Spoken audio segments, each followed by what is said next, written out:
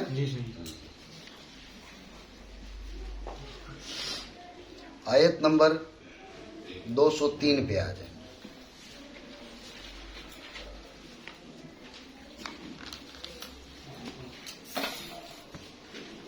شعیب تو جو ہے صحیح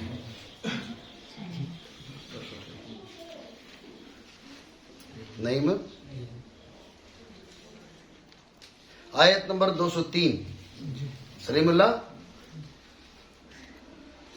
یوں تھا، میں نے بھی آپ کو بتایا کہ جو 13 ذوالحجہ ہے، 9 ذوالحجہ کو جمرہ عقبہ کی، 9 کو نہیں 10 کو، 10 ذوالحجہ کو جمرہ عقبہ کی رمز، 11 کو تینوں کی، 12 کو تینوں کی.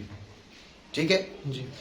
تو کچھ لوگ جو ہے وہ 13 کی رمز کو لازم کہتے، جو لوگ 13 ذوالحجہ کی رمز کے بغیر چلے جاتے ان پر عیب کرتے،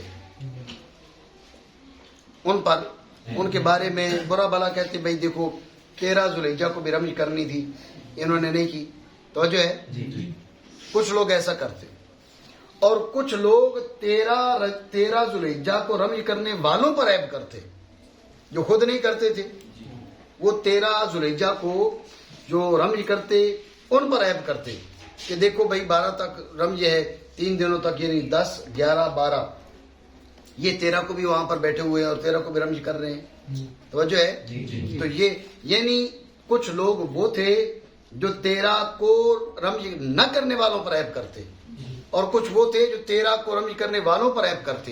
اللہ رب العالمین نے فرمایا فمن تعجل فی یومین فلا اثم علیہ ومن تأخر فلا اثم علیہ لمن اتقى واتقوا اللہ واعلموا انکم الیہ تحشرون۔ فمن تعجل فی یومین، جو پہلے 2 دنوں میں، پہلے 2 دنوں سے مراد کیا ہے؟ ایام تشریق کے پہلے 2 دن، ایام تشریق کے پہلے 2 دن، ایام تشریق کے پہلے 2 دن کون کون سے؟ 11 اور 12۔ فمن تعجل فی یومین فلا اثم علیہ، جس نے عجلت کی ان 2 دنوں میں رمز کر کے وہ چل پڑا، جلدی میں چلا گیا، تعجل کا مطلب یہ ہے کہ جلدی چلا گیا، فلا اثم علیہ، اس پہ کوئی حرج نہیں ہے۔ بات سمجھے نہیں سمجھی؟ اور فمن تاخر ومن تاخر، جو تیسرا دن بھی رک گیا، یعنی 13 ذوالحجہ بھی، تو فلا اثم علیہ، اس پر بھی کوئی گناہ نہیں۔ مسئلہ آپ سمجھے نہیں سمجھے؟ ٹھیک ہے، لیکن اس سے پہلے ایک اور مسئلہ تھا جو بیان کرنا چاہیے تھا، وہ کون سا؟ وَاذْكُرُوا اللَّهَ فِي أَيَّامٍ مَّعْدُودَاتٍ، وَاذْكُرُوا اللَّهَ فِي أَيَّامٍ مَّعْدُودَاتٍ، یہ جو آپ کرتے ہیں نمازوں کے بعد تکبیرات تشریق پڑھتے ہیں، ٹھیک ہے، تو وَاذْكُرُوا اللَّهَ فِي أَيَّامٍ مَّعْدُودَاتٍ، ذکر الہی کرو ایام معدودات میں، گنے ہوئے دنوں میں، ایام نہر میں اور ایام تشریق میں، ملا کے ایام معدودات بنیں گے نا، ایام نہر اور ایام تشریق، ان میں کیا کرو؟ ان میں اللہ رب العالمین کا ذکر کرو، وَاذْكُرُوا اللَّهَ، اللہ کا ذکر کرو، توجہ ہے؟ اللہ کا ذکر کرو، امر وجوب کے لیے ہے، اس لیے ہم کہتے ہیں کہ جماعت کے ساتھ نماز پڑھے تو ایک بار تکبیرات تشریق پڑھنا واجب ہے، 3 بار واجب نہیں ہے، 3 بار پڑھی جاتی ہیں، 3 بار مستحب ہے، لیکن 1 بار پڑھنا واجب ہے۔ پھر آپ نے کتب فقہ میں پڑھا، امام ابو حنیفہ کے بیچ اور صاحبین رحمہ اللہ تعالیٰ کے بیچ تعداد میں اختلاف ہے۔ امام ابو حنیفہ علیہ رحمہ فرماتے ہیں جلدی مکمل ہو جائے گی، صاحبین فرماتے ہیں ایام تشریق کے آخری یوم تشریق جو 13 ذوالحجہ، اس کی اصل میں جا کے ختم کرنی ہے، سمجھے بات کو؟ یہ فقہ کے اندر اس کی تفصیلات موجود ہیں، لیکن وجوب یہاں سے ثابت ہے، وَاذْكُرُوا اللَّهَ فِي أَيَّامٍ مَّعْدُودَاتٍ، یہ تکبیرات تشریق جو ان ایام میں پڑھی جاتی ہیں ان کا وجوب اس آیہ مقدسہ سے، سورہ بقرہ آیت نمبر 203، اس کے پہلے حصے سے ثابت ہے، سمجھے بات کو؟ یہ ایک مسئلہ ہو گیا۔ دوسرا مسئلہ جو بھی میں نے آپ کو بتایا کہ 13 ذوالحجہ کو کچھ لوگ نہیں رکتے تھے اور جلدی چلے جاتے، لوگ ان پر عیب کرتے، اور کچھ لوگ جو رکتے لوگ ان پر عیب کرتے، تو اللہ رب العالمین نے فرمایا فمن تعجل فی یومین فلا اثم علیہ، جو عجلت کرے، جلدی چلا جائے ایام تشریق کے پہلے 2 دنوں میں، اور پہلے 2 دنوں میں اس نے کر لی رمی جمار کر لی، اب نہیں رکتا، فلا اثم علیہ، کوئی حرج نہیں ہے۔ ومن تاخر، جو رک گیا 13 کو بھی، فلا اثم علیہ، اس پر بھی کوئی حرج نہیں ہے۔ بات آپ سمجھے نہیں سمجھے؟ مسئلہ آ گیا، ذہن میں نہیں آیا؟ ٹھیک ہو گیا؟ یہ سورہ بقرہ آیت نمبر 203 تک ہم نے گفتگو کی۔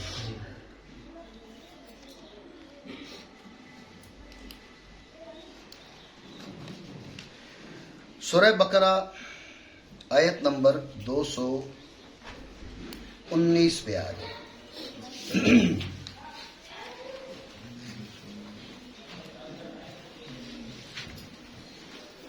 ذہن میں رکھیں، توجہ ہے آپ کی؟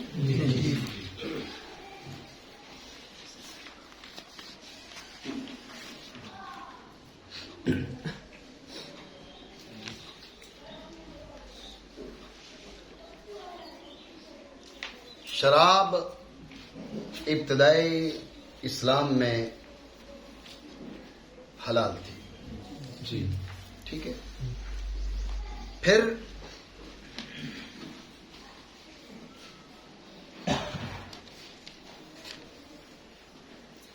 پوچھا گیا شراب کے بارے میں. بعض صحابہ کرام نے حضور سید عالم صلی اللہ علیہ وآلہ وسلم سے پوچھا, اور اس طرح کی بہت سی باتیں حضرت عمر فاروق پوچھا کرتے تھے. یوں نہیں پوچھا کرتے تھے, حضرت عمر فاروق جیسے مشورہ دیا کرتے تھے اللہ ویسے قرآن نازل فرما دیتا. سمجھ رہے ہو آپ بات کو؟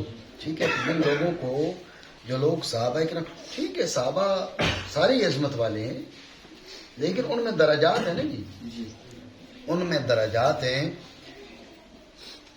ایسا نہیں ہے کہ رب کریم نے جو ہے نا حضرت عمر فاروق کی بات مان کے ویسا قرآن نازل فرما دیا.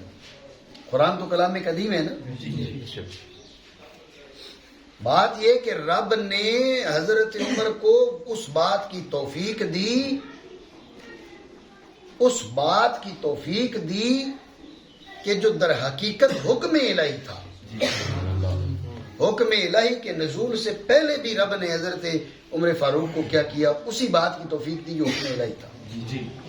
حضرت عمر فاروق نے عرض کی یا رسول اللہ یہ تو عقل میں فطور آ جاتا ہے, یہ شراب پسند نہیں کی نا, پسند نہیں کی. کہ ایک صحابہ کرام رضی اللہ تعالیٰ مجمعین, انہوں نے شراب کی حرمت سے پہلے بھی کبھی شراب نہیں پی تھی. ٹھیک ہے نا, بڑی تعداد ہے صحابہ کرام. عمر فاروق نے عرض کی یا رسول اللہ یہ شراب جو ہے اس سے عقل میں فطور آ جاتا ہے, بلا وجہ مال کا زیاں ہے, تو اس کے بارے میں پوچھا. یعنی میں نے آپ کو بتایا پہلا مرحلہ تھا حلت کا, حلال تھا. پوچھا گیا تو اللہ رب العالمین نے فرمایا اس میں نفع بھی ہے اور گناہ بھی ہے. جی. نفع کم ہے, گناہ بڑا ہے. بچوں پھر بہتر مطلب تو یہ ہو گیا نا, نفع کم ہے, گناہ بڑا ہے. گناہ زیادہ ہے, جب گناہ زیادہ ہے تو پھر کیا کرنا چاہیے, اس سے بچنا چاہیے, لیکن حرام نہیں کیا گیا.